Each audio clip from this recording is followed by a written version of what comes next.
So hi everybody, hola, and welcome to another edition of the Astrology Show, being hosted by quantumplanet.world and quantumplanethealing.com with myself, Davyd Farrell, and the wonderful Pam Gregory, astrologer. How are you, Pam? It's so lovely to see you again.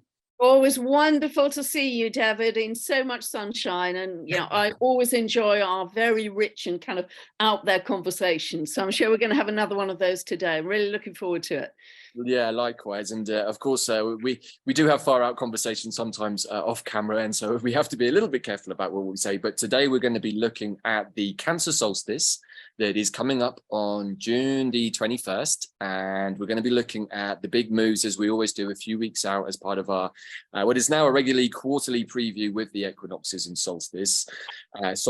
And this is a big time, right, Pam? I just checked into your full moon video yesterday, and we are actually filming this piece a few days ahead of it being released. So this is going to go out on May the 31st, and we're recording a few days ahead. But this, as we were just talking about off camera, this is a big weekend that we're now moving into from the 27th, 28th of May.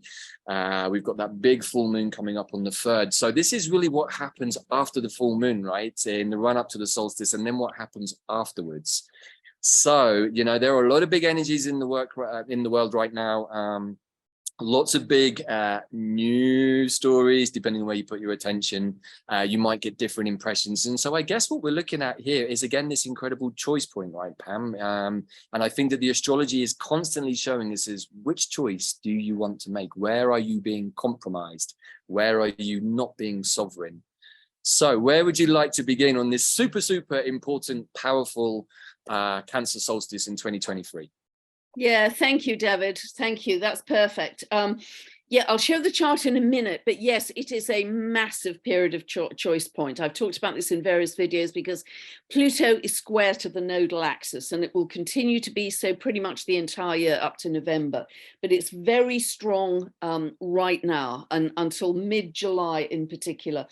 Lot of intensity, and it's a very clear collective choice and individual choice of, okay, do you stay with the old, the stale, the routine, the deadening, because it feels safe, familiar, or like the Fool in the Tarot, do you step into the new, do you step into something unfamiliar, but you know that's going to give you much more soul's growth. So it's like one road is as heavy as treacle and the other's as light as a feather.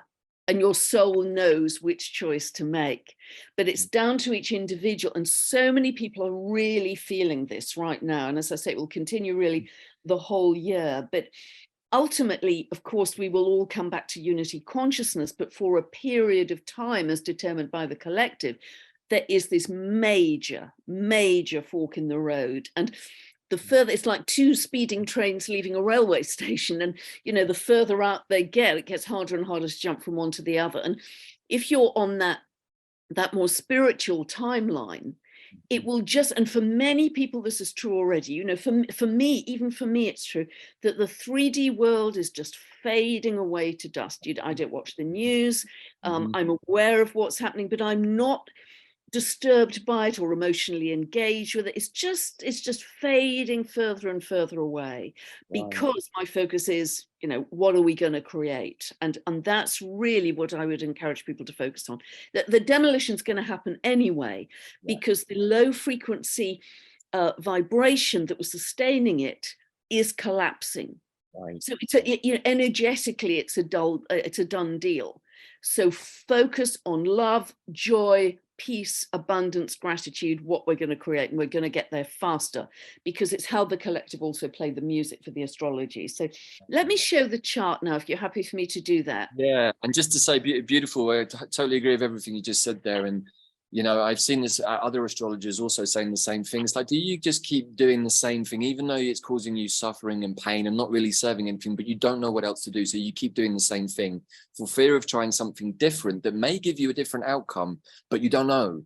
And this is where humanity is, I think, being asked to jump into the unknown without the guarantee of security, unless you have absolute trust. And if you're in your heart and connected to your higher self, you have the place of trust, knowing that your higher self is only going to sort things out for you in a way that's beneficial for you. Why would it do anything else? Why would he or she do anything else? And that, I think, is the choice point where trust is the absolute necessity. But how do we get to a place of trust so that we can feel a little more comfortable that when we jump, that maybe we're not on our own, and maybe it's not going to be something really, really bad, but actually something really amazing. Because for sure, you know, some of us have done that leap already and maybe have been in different places for a while, but the collective, I can sense, is still very much like stuck at that place. So it's like we're looking now at the astrology to see how can we start to break the programs, the spells, the old paradigms, however, at the individual level and at the collective level. And that's what's really exciting, because what you just said is what I've been experiencing in the astral planes for a couple of weeks, which is a complete collapse of the old paradigm. Yeah. For sure, there's debris and rubble and blah, blah, blah, but we need to start building back up from that. And this is where the ascending eagle from the Scorpio, you know, we're into the last 2 degrees of South Node in Scorpio. And it's a little painful because it's like the last of the poison wants to come out, you know, and I think we're going to talk a little bit about that. And you did a beautiful job in your full moon video about that. And because I'm having a nodal reversal return, it's very, very pertinent for me right now. And I feel like I'm being turned inside out because my North Node is at 3 degrees of Scorpio. And so this has been quite the process. Wow. So this really is a whole new episode. You know, deep closure of the deep past, not just this life, but many lifetimes. That's the inverse nodal return. Stepping out, you know, the Fool and the Terror, whole new fresh beginning. But yeah, you know, all that you've said there, the astrology is really going to help us with this, because the astrology does give us the sheet of music, it gives us the map, and we then decide how we play it. But remember, with every equinox and solstice, it's like we're striking a tuning fork for the next 3 months in terms of the backdrop of the energies. So that's why we look at these, and they're so important. So let me show the chart, because lots to say here. I have to say that I will be, I think, pretty glad when we finally get these nodes out of the Scorpio Taurus axis. It's been a bit like having all of my teeth pulled out, and I have lost a couple of teeth in this process, actually. So, right. But I feel it's so important because, you know, anyone who is paying attention, Pam, can see, right, you know, and that piece that you shared about who has their birthdays and who was created with their sun at 2 degrees of Scorpio, to me, was a big release point. And for anyone who gets what we're talking about, you'll see that the same individuals and organizations all have their birthday at the same point, which is interesting because it's where the nodes are at the moment. So it was just remarkable. You know, I happened to stumble across that. So just remarkable. So just picking up what I said, Pluto is square to this nodal axis. This is the North Node, one of Taurus. This is the chart for UK for the solstice. And therefore, the South Node is always exactly opposite 1 degree of Scorpio, really in that last degree before the nodes change signs into Aries and Libra on the 18th of July. And I'll come back later and talk about that. So so this is the choice point I was talking about that will continue really all the way through to November, because even when the nodes move into Aries and Libra, we have Pluto until next January now at 29, or the last couple of degrees of Capricorn. So they move back in to cardinality, as it were, from fixity to cardinality. So that T-square still continues. Now, absolutely, as you've been saying, Davyd, the South Node is very linked to toxicity, issues of trust, betrayal. Often with Scorpio, because of the sting in the tail, it's associated with medicine, particularly anything either diagnostic or anything which is invasive. You know, think of the pointy end of the scorpion's tail. So, you know, that's very interesting in itself.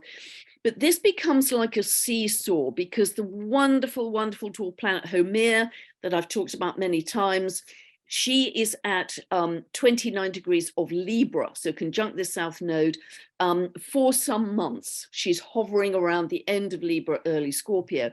And she is one of the strongest expressions, archetypes we have for New Earth.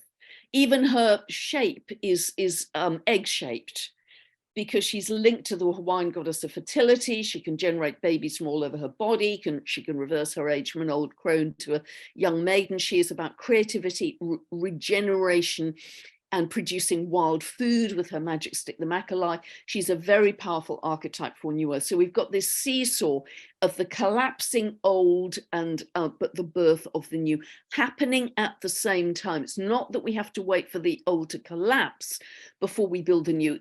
They are simultaneous processes. They're happening right now. What is also, so much to say here, what is also very interesting is because Pluto is now retrograde and Saturn is retrograde, their archetypes are both linked to power and control of the old world. Saturn rules Capricorn, that Pluto's been moving through since about 2008, and just going to be hovering through those last 2 to 3 degrees until January, darts back in finally September to November, and then fully into Aquarius from November, December next year for 20 years. But these are the old symbols of power and control of the old world. Now, they're both retrograde, and that means that we are, not only are they digging deeper, finding other layers of where there's any lack of integrity, transparency, accountability that they're going to bring to light. So they're digging deeper. But we as humanity are going back over retrograde, thinking how well the systems of power and control have worked in the world. Yeah. Now, if we take, so they're both very kind of masculine, patriarchy type symbols. So the midpoint there of Pluto and Saturn is actually opposing this beautiful stellium grouping of planets in Leo. And Leo is about heart energy, which is beautiful. And it really is saying, with the collapse of these top-down systems, which is absolutely, it has to happen because of the energies, because the lower vibration energies are collapsing, because we've got such massive waves, and I'll talk about the evidence for this a little bit later, of new energies, new light codes, etc., coming in. It just can't be sustained. So it's it's this polarity that's linking in with Leo energy, which is about staying anchored in your heart. To be human, we have to stay anchored in our heart, because one of the potential dangers, shadow sides of Pluto moving into Aquarius, is controlled by technology. AI, controlled by technology, which is hyper rational, hyper intellectual, whereas to stay human is to stay anchored in our hearts. And this is what this beautiful stellium is all about. It's also, with Venus in the middle here, it's all about love. Right. It's having a love-based, heart-based consciousness that is so vital in going forwards. And this is beautiful, you know, Moon Venus conjunction here in Leo. These are the two feminine principles as well. Leo is also the sign, Leo along with Aries, they're the two signs I associate most with sovereignty. Yeah. So heart-based, operating from love, and as opposed to the top-down control we've had in the past, which is in danger of, as Pluto moves into Aquarius, the shadow side, controlled by technology. So I really, really, really, really, really want to say here, be wise and conscious in the micro decisions you make in a day. If you're going to get a chip in your hand because it makes your shopping faster, think like a chess player. Yeah. Think down the line of where that could end up. Stay in your heart, stay in love, stay in your sovereignty, stay in humanity. And isn't it interesting, if I'm reading this correct, sorry, Pam, is that you've also got Mars conjuncting Venus there. So we've got the dynamic of the Mars and the Venus, the masculine and the feminine, sort of galactic cosmic couples, you know, the balancing of the masculine and feminine energy in the collective is vital. Absolutely vital. Absolutely, 100%. Yeah, much better balance. And this is beautifully feminine, you know, Moon, Venus, absolutely exquisite. And also all of this stellium is squared by Jupiter. And I've been talking quite a few videos recently about welcoming an expanded consciousness of love. So Jupiter, literally expanded consciousness in Taurus, ruled by Venus, square to the Moon and Venus. This is the expanded consciousness of love. You know, when you can't think of anything else, or you're running into negative, so, you know, not smart enough, young enough, welcome, flick it. I'm welcoming in an expanded consciousness of love. And here you have a perfect astrological signature for that, of where we have to go. And remember, this is striking a tuning fork for the next 3 months for us.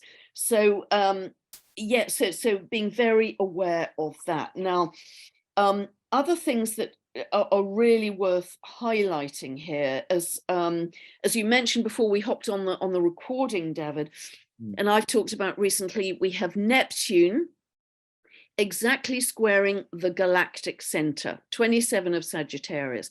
It's going to be doing that until 2026, but very strongly through this year and next. And this is really emphasizing also, which Saturn and Pisces is doing, emphasizing this increased psychic sensitivity, the shifting of density to light body, the downloads, the telepathy, the increased healing ability, the tuning into the galactic, the stepping back to our galactic citizenry. You know, we are becoming crystalline. We're becoming light bodies in a bigger and bigger way. And this square is beautiful for you know, the dissolving of density. It really is, and tuning into those higher realms. And Neptune is also about unconditional love. It's about source, it's about healing. It is squaring Vada, and Vada was the wife of Manwe in myth, and together they created the universe. Vada created the sun, the moon, and the stars and set them on their course in the heavens. So she is, again, an incredibly positive, creative, powerful, a creator goddess of the universe. So she did it the first time, you know, she's now conjunct the Galactic Centre for some months and being squared by Neptune. And we also have Ixion, and just about in this square.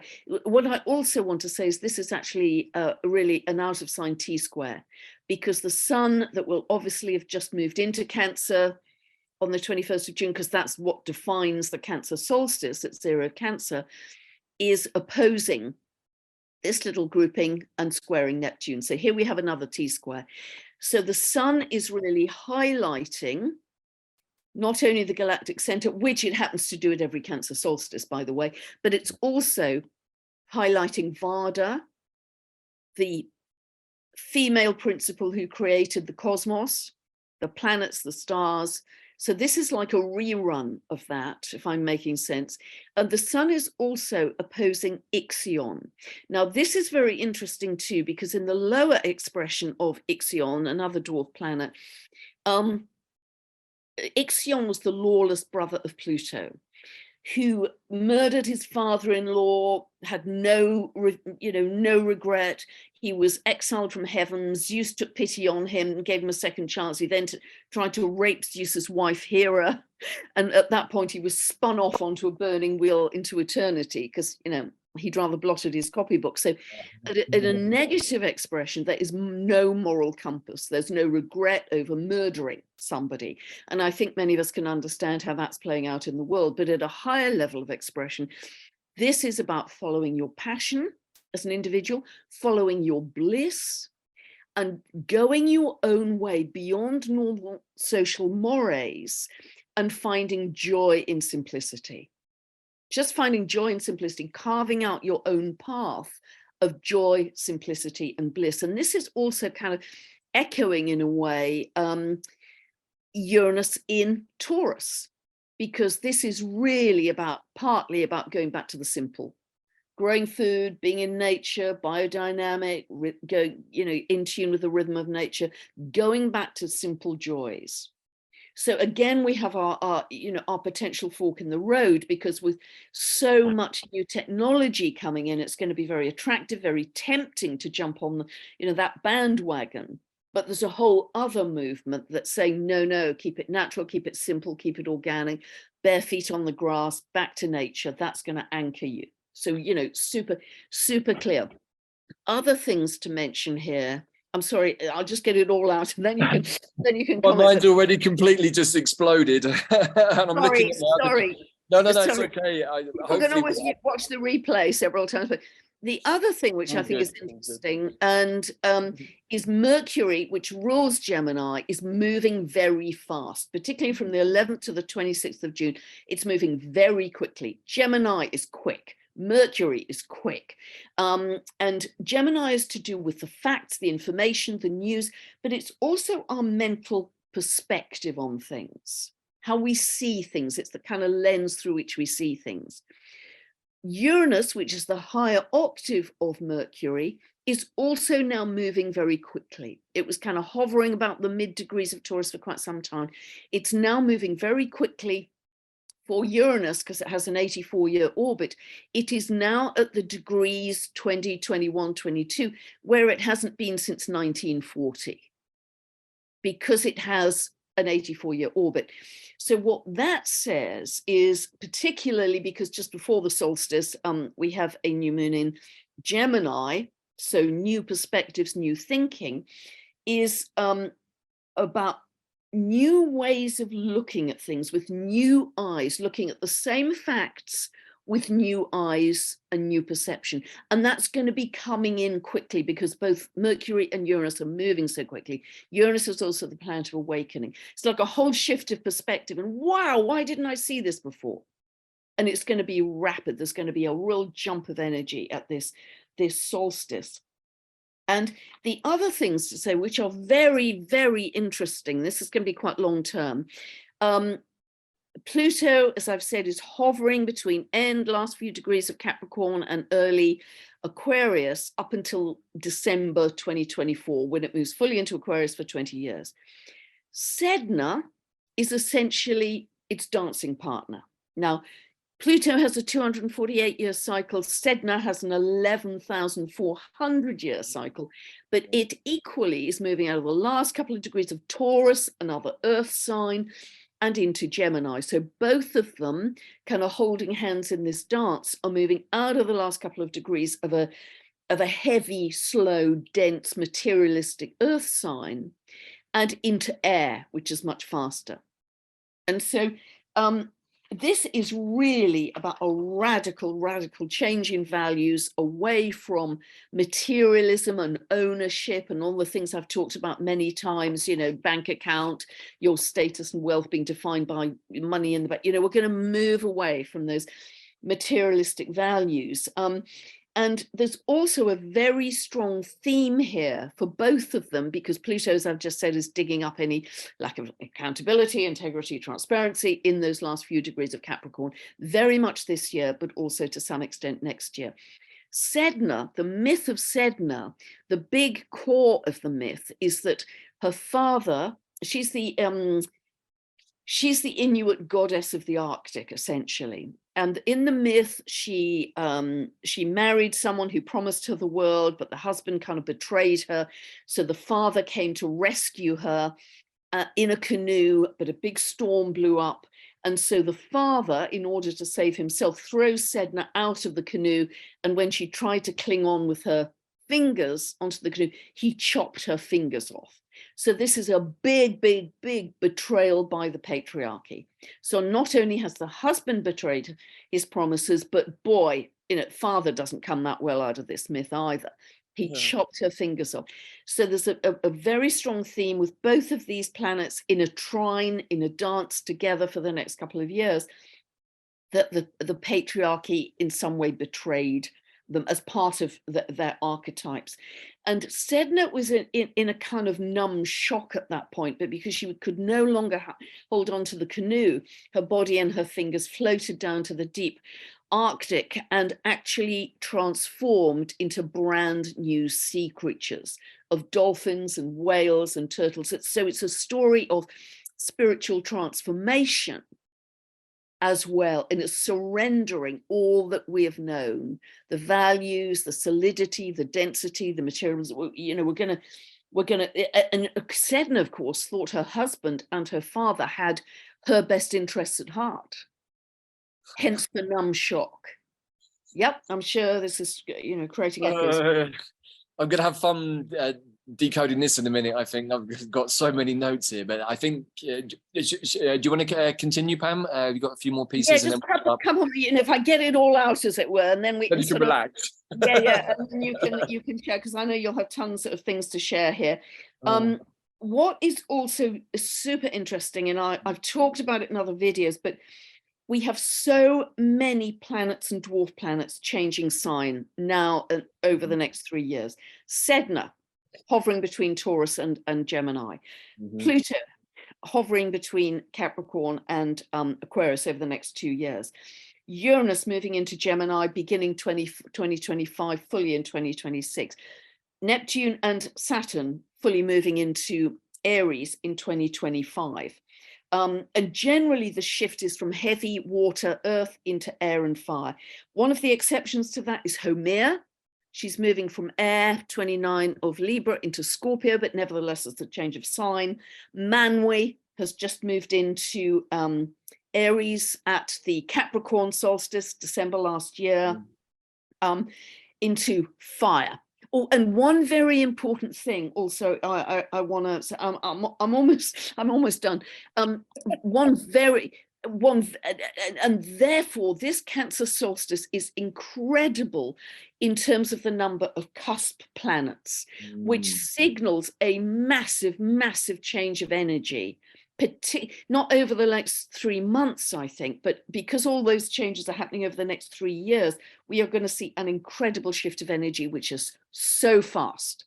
It's going to be, the pace of change is going to be unrecognizable. Just very importantly, is the sun here is exactly conjunct a dwarf planet called Chaos, I mentioned in the last video.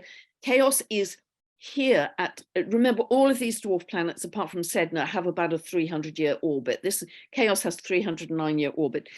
It's at 0 of Cancer, so it's on the world axis. Remember, 0 of the cardinals, Aries, Cancer, Libra, Capricorn, on the world axis. So therefore, when that happens, the planet's archetype is thrown into public prominence. Now, the myth of Chaos was that heaven was ripped from earth, creating an abyss or a chasm into which separation and division could intervene. But the actual conclusion of the myth of Chaos is that we are progressing back to wholeness. It brings humanity back to wholeness. And isn't it interesting that it is exactly on the world axis, coming into prominence at this Cancer solstice? Because even if we look down the road to the Libra equinox, it's already moved a couple of degrees ahead of that. So it's at its peak here, if you like, because it's at the 0 degrees of Cancer. So many of these planets thrown into prominence. And I really do see that from the 18th of July, as this nodal axis shifts into Aries and Libra, Aries is much more about, well, it's very assertive. It's about independence, sovereignty.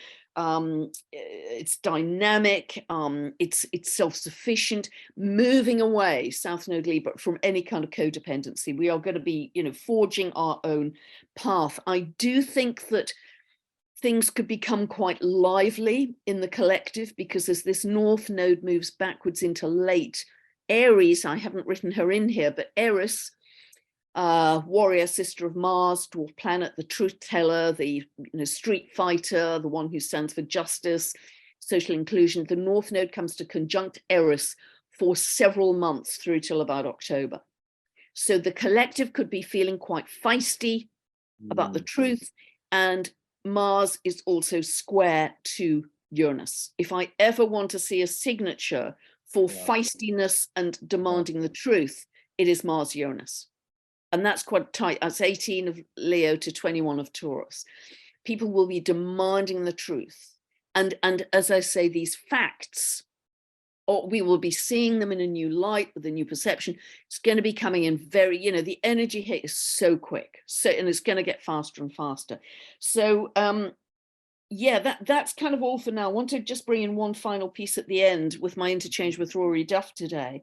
But just one very final thing before then you can speak, Davyd. So many people have felt frustrated that there isn't more change appearing in 3D. I would say to that, don't hold your breath. And I would also say that everything that manifests in the 3D world that we can see has to have energy as its foundation. It has to come from invisible energy. It just has to. Yeah. The invisible energy that is building right now is off the scale. Yeah. It's like we've never known it before. Sensitive people are talking about this all the time. The light codes, the jumps in consciousness, the formation of the light grids, which are getting stronger and stronger. We as realizations, lots of stuff. Yeah.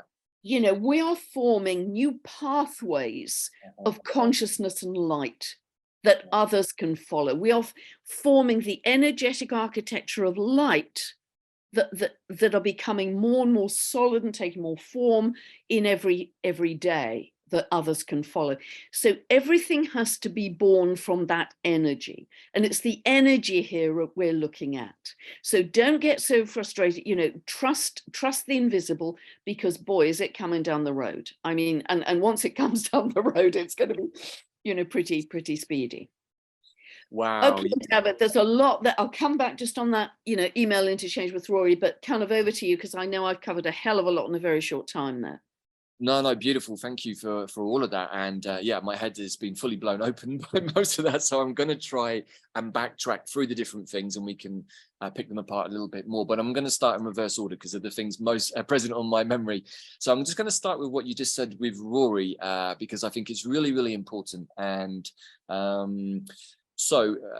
what you're sharing is important, because everything starts at what we would call the 5D or higher dimensional level. It starts off as an etheric thought form.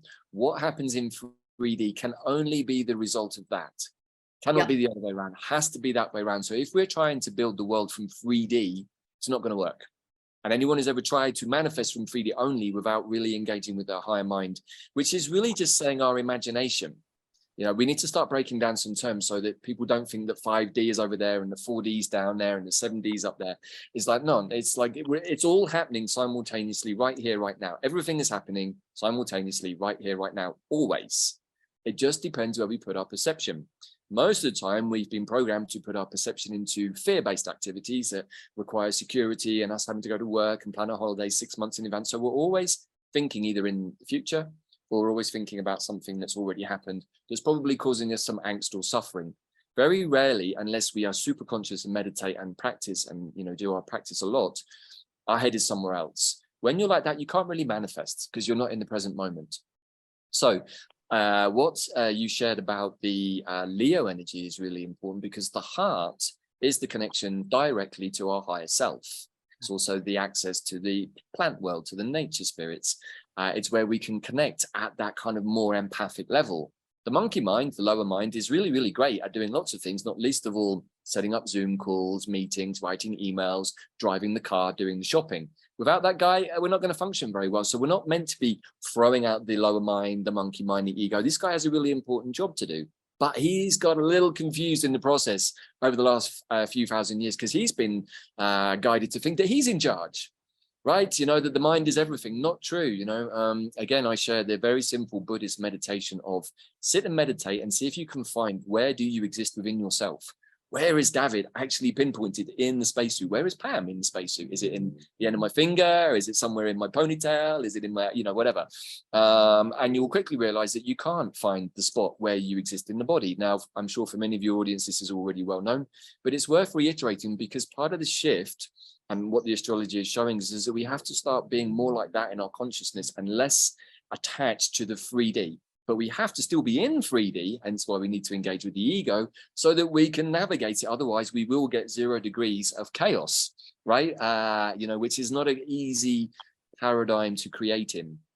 But with chaos energy, with conscious awareness and being present, we can create out of chaos energy. Very, very powerfully, actually. So I just wanted to say that, because I totally agree with what you're saying.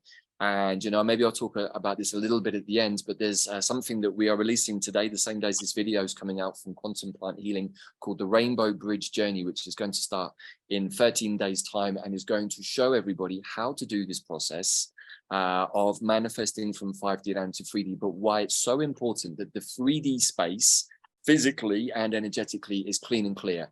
Because if you're contaminated, polluted, hijacked, misaligned, any or all of the above, and I would suggest that many people are quite a few of those, myself included at points, and having to do this work, is that we've got all those misalignments. We cannot really expect to channel our higher selves clear blueprint vision of our life for us if we're bringing it down into a dirty vessel. That's not woo-woo, I don't think. I don't think that's rabbit hole. I think that's just logic. And this is where I want to draw attention to the work of Veda Austin, which you've done before about the waters. What we've come to realize, and I've talked about this before, is that we are putting dirty water into our system. And that dirty water, as I shared a video with you, and I suggest other people watching, wonderful video by Caroline Mansfield, shows the effect of the graphene in the water and what it actually looks like under very, very high-powered microscopes. Fascinating. But if we consider that our body is carrying that toxicity and reacting to other energies in our environment that are also not helpful to us, it's going to be difficult to manifest. So I just wanted to bring that in because it's very much connected to the South Node in Scorpio, which, as we discovered through your wonderful interview with Julia Ballas, is at the moment conjuncting the Shapley Attractor, which for me was mind-blowing because it's right in the middle of all of my Scorpio and Libra stellium stuff. So I'm like, wow, okay, that's kind of interesting. So I think that there's a lot to talk about here, and I just wanted to bring that in. So the more that we can start to understand that everything is happening at the energy levels first, and it will eventually play out down into the 3D. But if we're looking for it on the television, we have to remember that the television has been under the control of other beings who maybe had their own agendas and didn't want us to see the reality. But the truth is, how can we ever be sure of any reality unless we're there witnessing it ourselves? And even then, you might get two people witnessing the same event and come up with a different version. So truth is a very subjective issue. And I think that that's also a very non-dual point to consider, that when we're seeing things unfold in the world, that maybe they're not exactly what we thought, but this is where the Sedna piece comes in.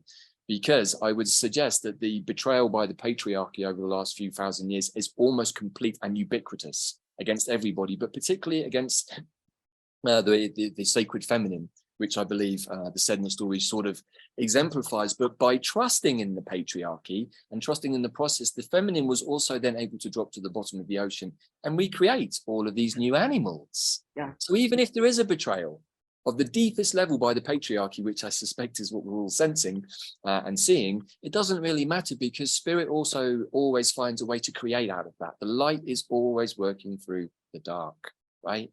So there's never any reason to be stressed about anything. There's always a reason to be positive about something, but you have to keep transforming it within yourself. You have to keep working with those Scorpio energies to go through a death and rebirth process. So I think that there's so many wonderful signatures here, Pam, that you've alluded to, and I think that that Sedna one was really, really interesting. But I want to throw in a couple of other lesser known asteroids into the mix, which we talked about before, but I think are super significant.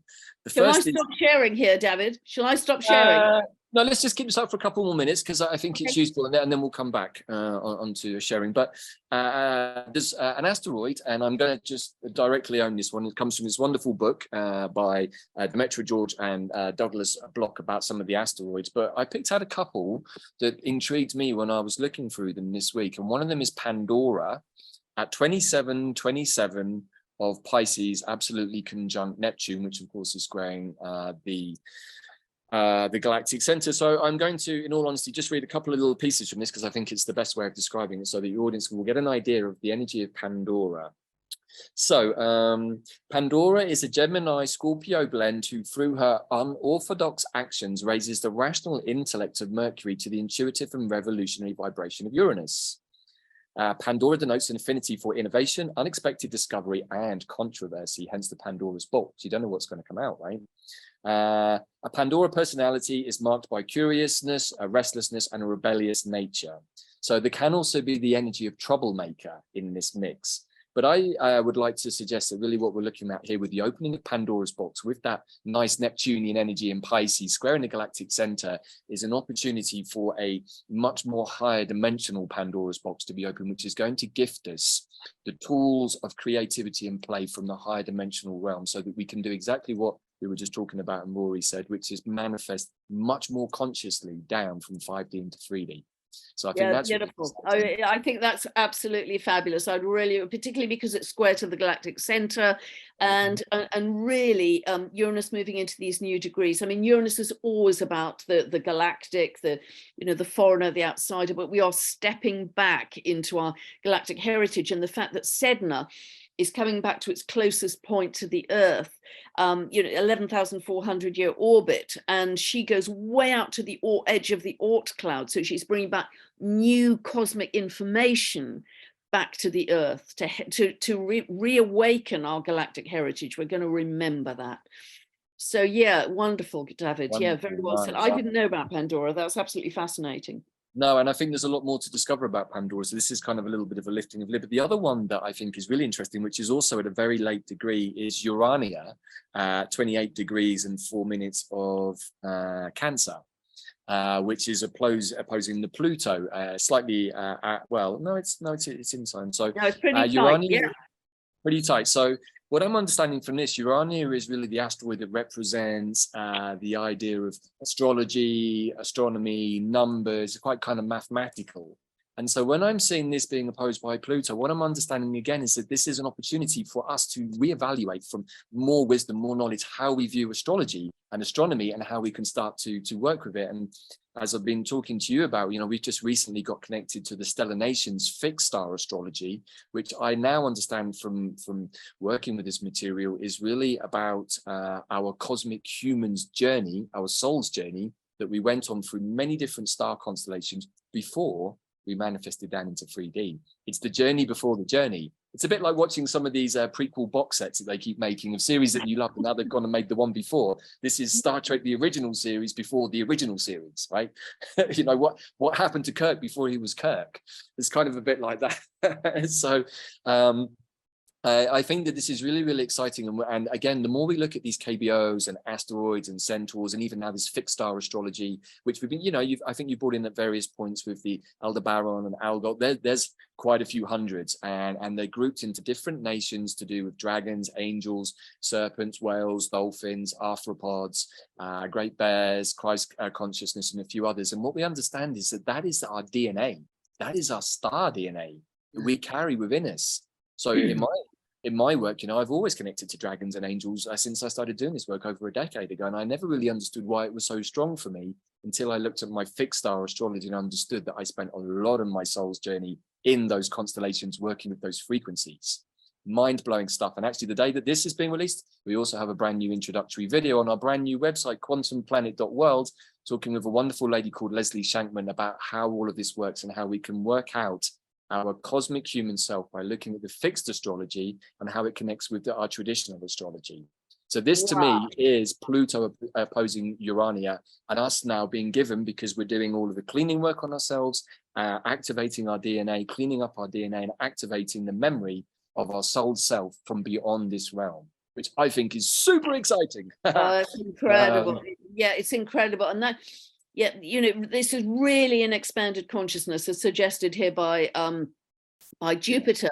And of course, it's squaring the moon, and the moon is ruling this Cancer solstice because the moon rules Cancer. So it highlights that square even more.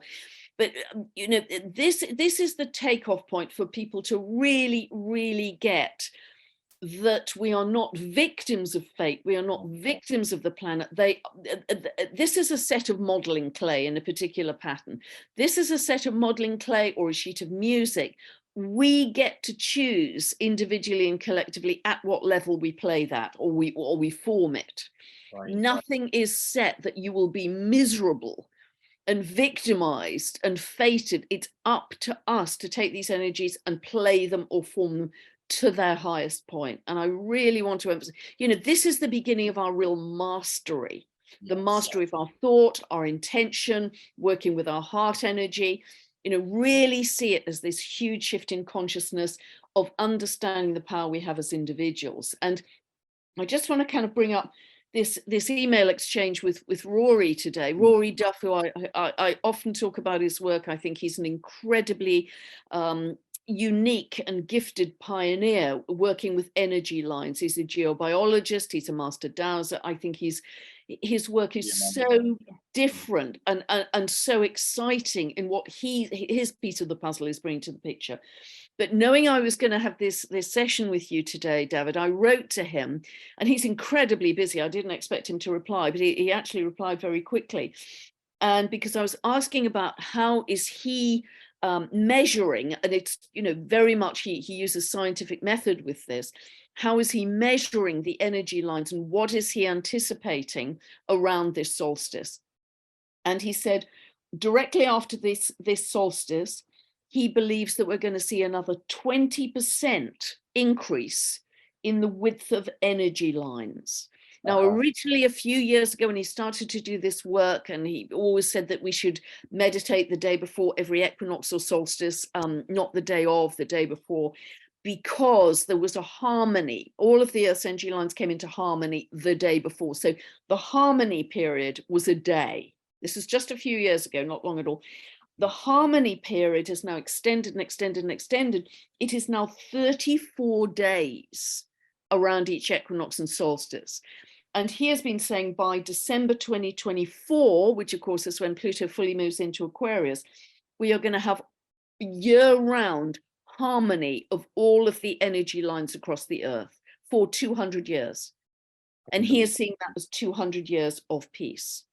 So with his measurements, and he's very scientific in his method, as I say, he is saying that the Earth is receiving more and more source energy, and rapidly the Earth is evidencing via the stretching of the harmony period, the stretching of the width of the energy lines.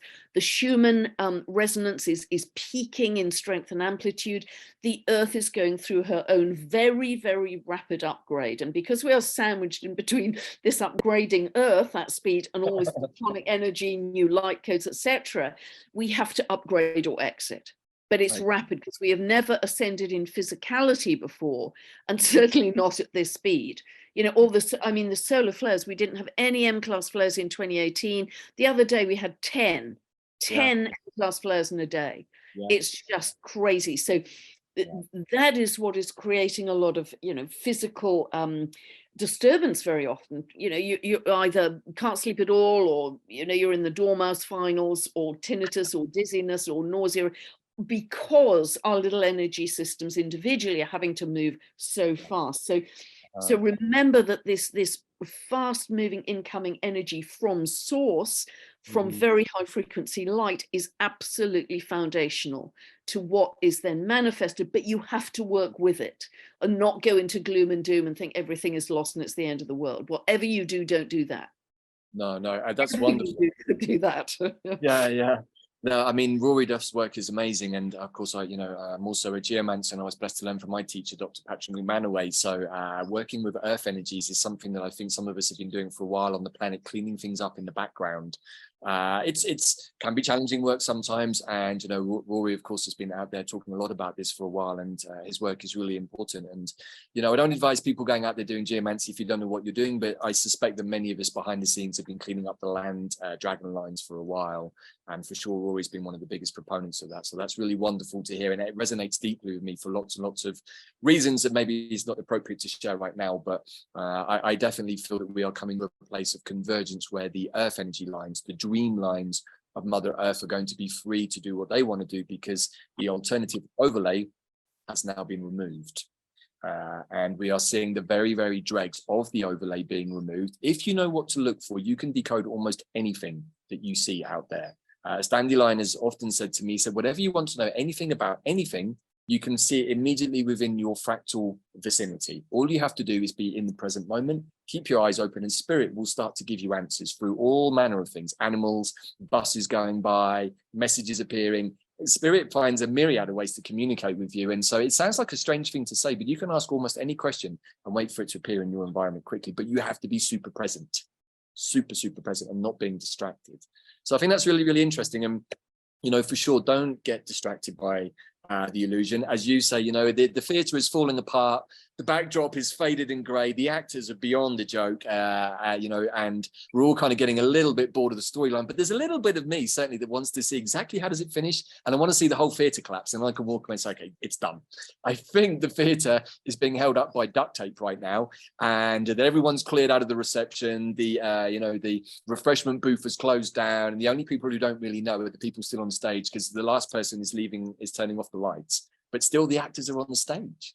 So, I think we can have fun with how we perceive all of this, and, not to get pulled into the emotional triggers, which is what some of that wants you to do, so that you start acting from a very 3D, 4D place and projecting and getting caught in all of that mess, which is That's why. really, shall I stop sharing here, Davyd? Yeah, please do actually. Yeah, sorry. Yeah, that's really important that you say that, because we have to stay in observer mode if we are going to stay on that higher timeline, this fork in the road, because if we get emotionally involved negatively with the drama, we will be quantum entangling with that lower timeline. We have to just detach, stay in neutrality, stay the observer, and yeah, we can know what's going on, be aware of what's going on in the world, but keep your distance emotionally, and put your emotional energy, life force, focus, intention into creating something beautiful and magnificent. And remember, we are creating from invisible. We can create anything we want now, and particularly when we come together as a collective. Rory was talking about this in his email. When we collect in numbers on these sacred sites, we meditate, particularly the day before the equinoxes and solstices, we are strengthening that wonderful energy around, we are activating those sacred sites. And so know what we are doing. We are working, yes, we're working with the invisible, but it is starting to manifest very quickly, and quicker and quicker and quicker. The more of us do this, and the more of us focus on that. If you're focused on the drama, you're never going to see 5D. No. If you're focused on 5D, 3D will be dimly aware, but it's turning to dust. It's fade, like a black and white movie. It's just fading away. I couldn't agree more, and that's beautifully put. And I think the thing that I would like to share at this moment with the audience is give yourself space. And maybe this is where I'm just going to share a little bit about our Rainbow Bridge journey. This is a 13-day shamanic process that will cleanse the physical field, even of the offered medications and the side effects of those from the last few years. This is a journey that will be done over 13 days, working with a series of protocols, working with powerful plants, including the Artemisias and pine, which is designed for anybody to do. But it's really the most important thing, and I've talked to Zach about this at length, is that if you want to experience a new earth, no matter whether you did or didn't get involved in the processes of the last 2 or 3 years, many people have, and many people are affected by it. But if we want to journey to new earth, we have to cleanse. Absolutely have to cleanse. Me and you have been talking about this since we first connected, and we've been working with Wormwood both since we first connected. So this is a journey to do that. But the reason I'm saying this now is because what we've understood is that me and my partner Bella had to take 2 weeks out, literally on our own personal lockdown, to create the space in order to manifest the very big visions that we have for New Earth, which were all sort of there, but they were getting a bit jumbled up. They were getting interfered with. They were getting toxified by the environment. But it took 2 weeks out of also cleansing the body of the dirty waters. We switched to drinking not just filtered water, but distilled water. And since I started drinking distilled water, I have to say, Pam, I feel so much more clear. Not that I wasn't that clear before, but I can tell the difference, that there was still like a 5% of sludge, maybe even graphene oxide, in my system that was still attracting with its frequency other similar frequencies. And we even talked about this before, famous bottled waters that we think are not. It's like we even tested some of our own waters through the distillation machine, and were horrified to see that the mineral waters were even worse than the tap water, which is not encouraging. So, these are not small things that I'm sharing. These are really, really important. Cleanse the body, get the waters clean and clear, but most of all, love yourself enough to take time out to do this process, or a similar process, whatever it might be, for yourself. Because then there are many, many amazing things coming down the track, like the connection to our cosmic selves, like the revelations of Mayan time unfolding much more coherently, because we're going to shift from a 1260 time frequency to a 1320, which is what our ancestors had lived by. Because what that does very cleverly, as I've realized, is it keeps you in the present moment of what you think is every day, but actually it's just a series of unending moments that somehow are connected to each other, which is a much more different way of living than if you're going, okay, by Tuesday of next week, I have to do this. But if you're just living in an unfolding, it doesn't happen that way. And as Dandelion always says to me, we don't do stress in New Earth. So if you're getting stressed, you're getting caught up in the entanglements, however they might be manifesting for you. So staying clear and clean is important, but by giving yourself that space, you're telling yourself, I love me enough to be centered in myself, to do this for myself, so that I can then start to be able to connect more cleanly and clearly to my higher self, who only wants to do one thing for us, and that's to provide an amazing life.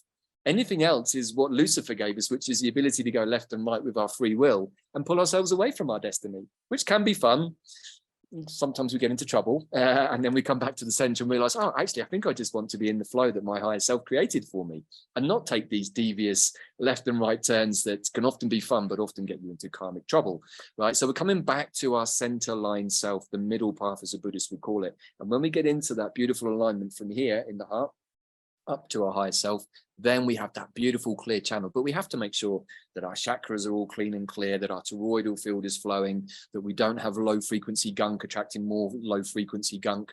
And it's a practice. And, you know, I'm sorry if people want to have an instant get to new earth without doing anything kind of a gig, but it's not really the point.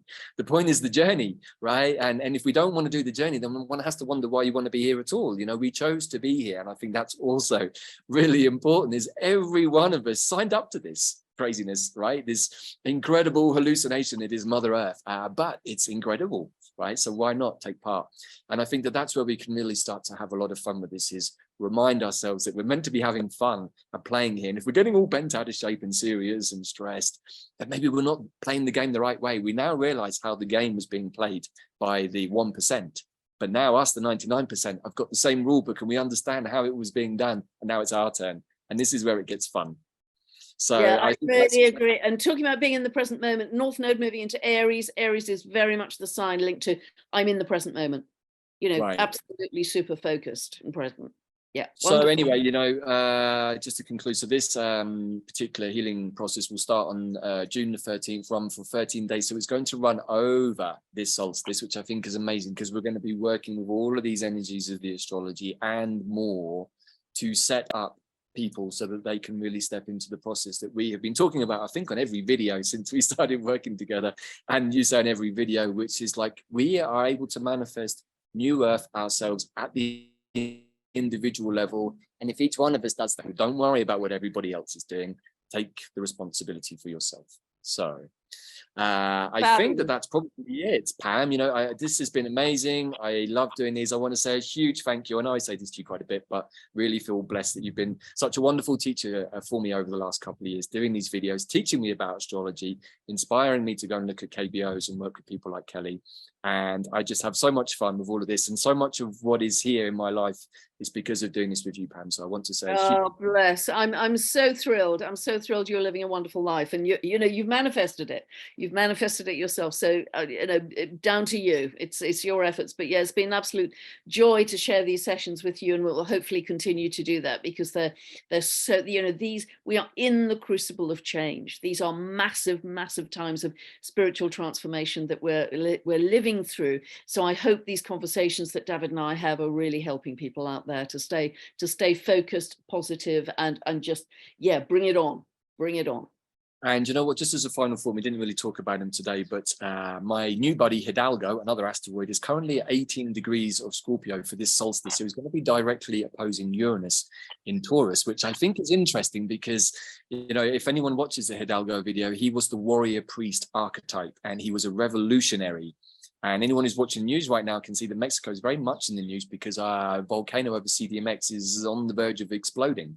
And so the whole area is being reinforced. So there's a lot of mythology around Mexico being very much at the center between the eagle and condor prophecy that joins the Americas, because Mexico is the bit that joins. So I feel that in the world to come, the geography of the world influences is going to change a little bit. And I think it's super interesting that Hidalgo wanted to speak at this time with his north nodes are also exactly the same as the ones we're experiencing at the moment. So we're witnessing time loops playing out, and Hidalgo's journey to San Antonio to reinforce Mexico against the invading French was never completed.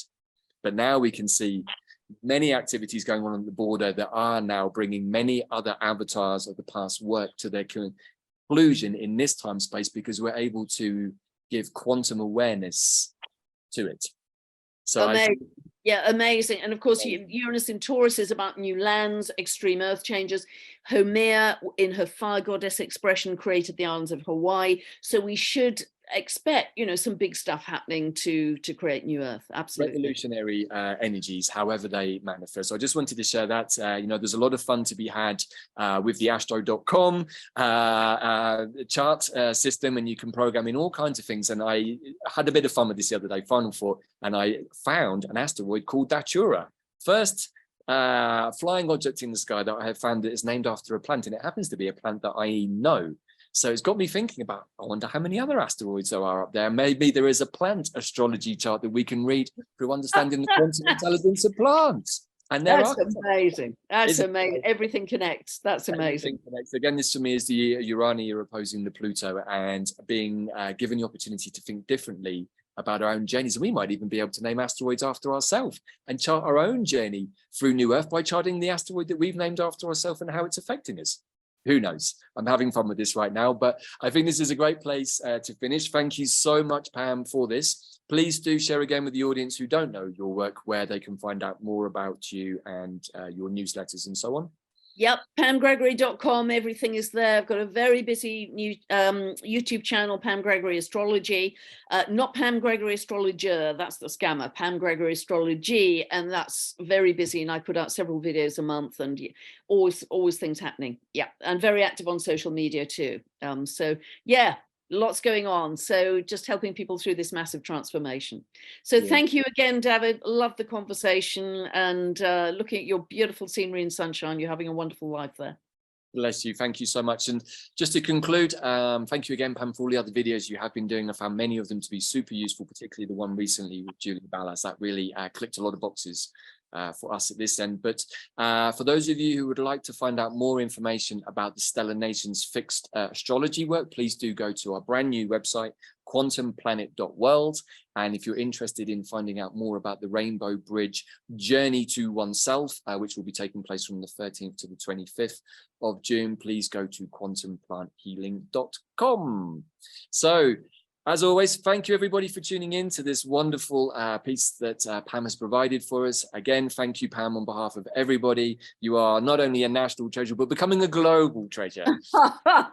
So I hope that this has all been logged in the Akashic Records, and that you will get your roll call of honor when all of this is done, because you absolutely... Payback time. Right, and we are going to meet on a Mexican beach for a pina colada sometime in the future, because I've already requested that. There's two. Fabulous. Fabulous, Well, exactly. Loved it. Thank you, Davyd, and love to everybody. Bye for now. Take care, everybody. See you next time. Ciao for now.